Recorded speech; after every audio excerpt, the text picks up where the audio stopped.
April மாதம் 10ஆம் தேதி முதல் நேற்று வரையிலான காலப்பகுதியில் இடம்பெற்ற 36 வீதி விபத்துகளில் சிக்கி 41 பேர் உயிரிழந்துள்ளதாக போலீசார் தெரிவிக்கின்றனர். இந்த மாதத்தின் இதுவரையான காலப்பகுதியில் மாத்திரம் 160 வீதி விபத்துகள் பதிவாகியுள்ளன.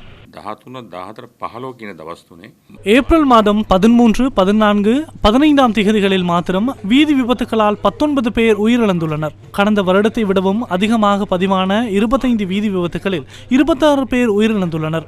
மதுபோதையில் வாகனத்தை செலுத்துவதே வீதி விபத்துக்கான பிரதான காரணம் என கண்டறியப்பட்டுள்ளது. நாம் எத்தகைய அறிவுறுத்தல்களை வழங்கினாலும் சில சாரதிகள் தொடர்ந்தும் அவ்வாறே செயற்படுகின்றனர். குற்றவியல் சட்டத்துக்கு அமைய போக்குவரத்து சட்டங்கள் மிகவும் கடுமையாக நடைமுறைப்படுத்தப்படுகின்றன. மதுபோதையில் வாகனம் செலுத்த வேண்டாம் என மீண்டும் மீண்டும் வலியுறுத்துகின்றோம். அதேபோன்று போதைப் பொருட்களை பயன்படுத்திவிட்டு வாகனம் செலுத்த வேண்டாம்.